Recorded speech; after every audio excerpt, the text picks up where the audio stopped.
welcome to HITC Sport. Right, so for this video, I'm just going to take a look at the stranger football stories of the week. But first, before we go on to the video, look lads, I'm trying to hit 200,000 subscribers. So if you could smash that button with notifications turned on so you know when I'm actually posting the damn videos, you would be my bestest friend forever, apart from the scarf, obviously.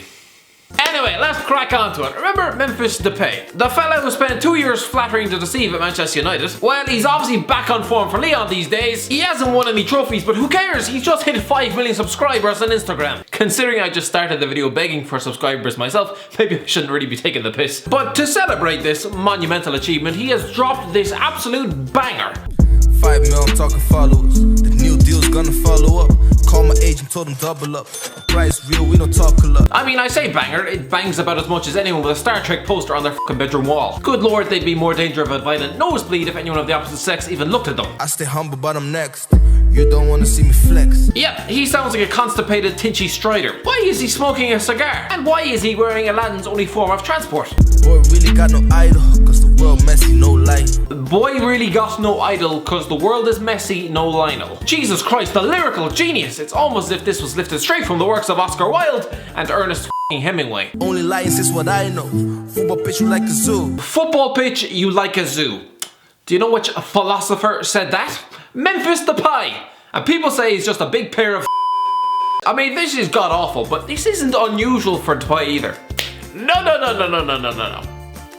Maak die jongen niet boos. Hij zei het al, ze zouden tussen rood. Oh god, no. Do your mask off, do your mask on. Hang on, did someone say something about masks? You don't need a mask when you're with me.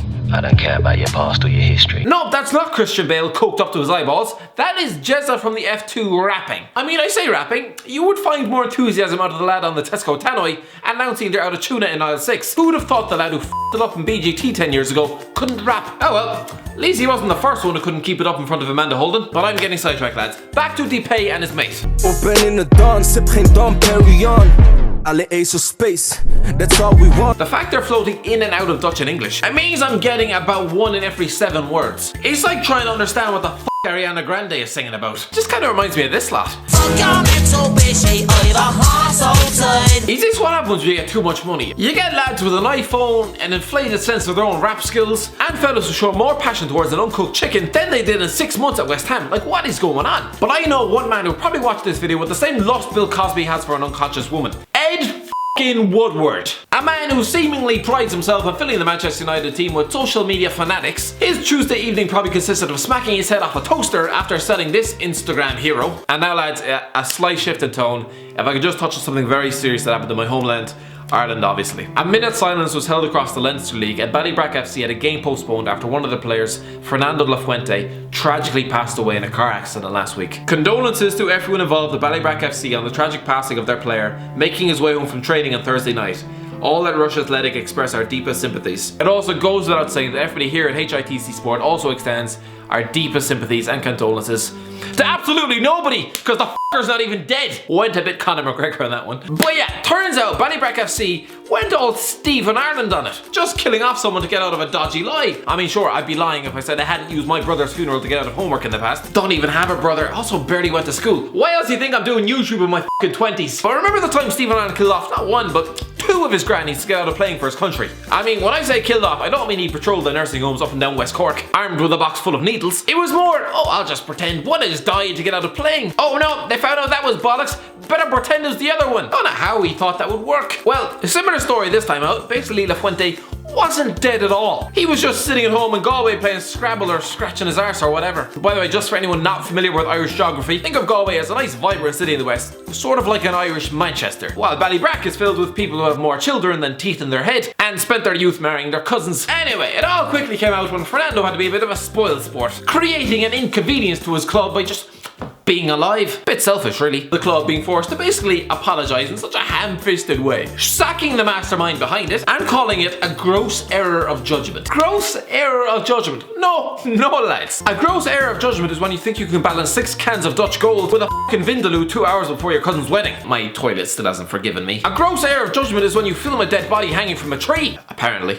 A gross error of judgment is when you go on a Tinder date with someone who doesn't once show a body photo. Hey, Angel Pie. This is not a f***ing error of judgment. This is just a lie. There was a minute's silence for nothing. If that was me at the game, I'd be demanding my minute back. Life is short. If you made me shut up for 60 seconds for no apparent reason, you're damn right I'd be demanding my 60 seconds back, which is usually the first thing I hear straight after sex. But how would you even concoct this f***ing lie? Presumably you wanted to postpone the game because, I don't know, your best player was away on a stag do in Newcastle, but to fake a man's death. Lads, these tactics might work to get you out of a f***ing Tinder date you've had second thoughts about. They do not work when you involve the national press. I just love the man behind it, his thought process that went into this. Alright lads, Big Timmy's nursing a groin problem, while Sean's spending the weekend shoveling snow up his nostrils down the back arse of Wicklow. Don't worry, I'll get it called off, just leave it with me. They were probably thinking he just invented a waterlogged pitch or something. No. Dead player. The thing is though, what laws have they actually broken? Nowhere in the FAI rulebook does it say that you can't pretend your player is being violently killed. So on to the next story. Here's David Beckham kissing his daughter on the lips. You fucking pedo! Now settle down. Piers Morgan, the self-appointed arbiter of good taste, claimed that he thought it was weird and creepy. Weird and creepy. Weird and creepy. Right. It wasn't just Pierce though. Half of Twitter chimed in with the same thought process, in a half-hearted attempt to sexualize a man's relationship with his own daughter. Some people are even getting offended about this. But lads, let me tell you, just because you get offended about something does not mean you are right. For instance, I often get offended about how many times the radio gives airtime to Cardi f***ing B. It doesn't mean that I'm right. I mean, I am. Look, would I kiss my dad? I'd sooner sleep in a letterbox. Nothing against my dad, obviously. I'm sure he's a very handsome man himself. But I come from rural Ireland, where any sort of father-son affection is usually simplified to cheers for the pint, thanks for the free silage, and you know what? I'm glad the condom broke. But the Beckhams are obviously very different, alright? David seems like the type of man whose weekly schedule consists of daily croissants, pedicures, and trips to the local tanning salon. Fair enough, that's grand. If he wants to show affection to his kids in that way, let him. Jesus Christ, it's not as if he's Michael Jackson swinging his offspring off the edge of balconies. It's a dad and his daughter, like come on. I mean, maybe if Adam Johnson ends up having a teenage daughter, you might want to keep an eye on him. I also wouldn't let him alone in the room with the family pets, but that's another issue. But it is normal, lads. Danny Gabaldon is at it too. My son gets kissed on the lips every day.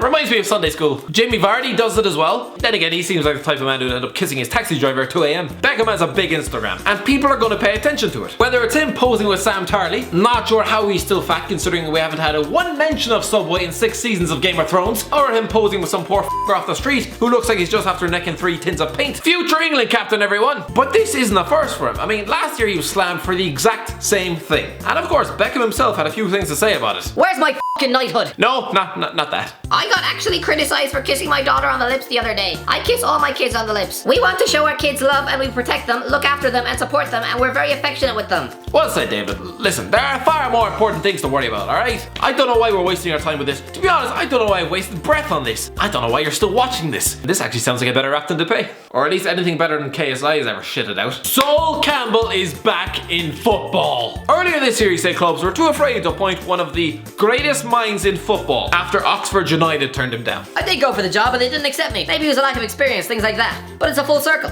Experience? How do I get experience? Well, I need a job to get experience. Even when I see those Facebook statuses I used to see pop up on my timeline all the time, the lads who probably spelled their own name wrong on a job application before ending up working a full-time mad bastard. I don't want to go too low that it's a struggle, and I don't want to go too low that I'm under someone and thinking, what am I doing here? Now he just sounds like Paris Hilton. Such an entitled air of arrogance, expecting things to be gift wrapped to him on a plate, just because he was a half-decent footballer. I'm confident, and it's not like it's rocket science to run a football club, especially when you can get to that level. Oh, I can't wait that he gets sacked after 4 games. I cannot wait. He lasted 20 minutes with Notts County before he evidently realised, oh shit, I have to clean my own laundry here. This is Macclesfield Town in League 2, alright? It's not that hard, is it? Not rocket science, huh? You're taking over a club at the foot of the English football pyramid. You were essentially this club's last roll of the dice. I would imagine it's very hard. You've got an international footballer who has been one of the best footballers in the world coming to your club. Oh, please just stop talking, Sol. But Campbell, let's not forget this is the same man who, when he was asked what his favourite book was, he chose his own biography. Jesus Christ, he probably kisses the mirror every night before bed. The Republic of Ireland have a new manager. And by new, I mean old. The arrival of Mick McCarthy sounds great. This is the man who led us to within a penalty shootout of the quarterfinals of the 2002 World Cup, and all without our best player. But it's like getting back with an ex-girlfriend from 15 years ago, only for her to realise that you've packed on 6 stone, lost all your hair, and now look like Sloth out of Goonies. Although for me, 15 years ago, I was far more interested in Pokemon cards and learning how to swallow. Again, Sunday school. This is the state of the Irish squad though, lads. McCarthy did well when he had Damien Duff, Robbie Keane, Shay Given, you name it. Now we have Cyrus Christie, Harry Arter and some teenage kid from Southampton. So no, my hopes are not sky high, and I don't think his is either, because he's already accepted that he's willing to leave after Euro 2020. We have already appointed his successor. This is just bizarre. Can the FAI not do things in a straightforward way? Yeah, Stephen Kenny, the Dundalk manager, who's done a fine job in the League of Ireland, has now taken up the under 21 job, and it's been confirmed he is going to take the permanent position after Euro 2020. It's just bizarre. Anyway, that's the end of the video, lads. It was just a roundup of some of the stranger football stories of the week. As you can see, I did not have much to work with. If you want this to be a regular thing, let me know, and I might make this a weekly thing. But anyway, if you have enjoyed, don't forget to get a like, share, and subscribe. That would be very much appreciated on this road to 200. And as always, I'll talk to you in a while.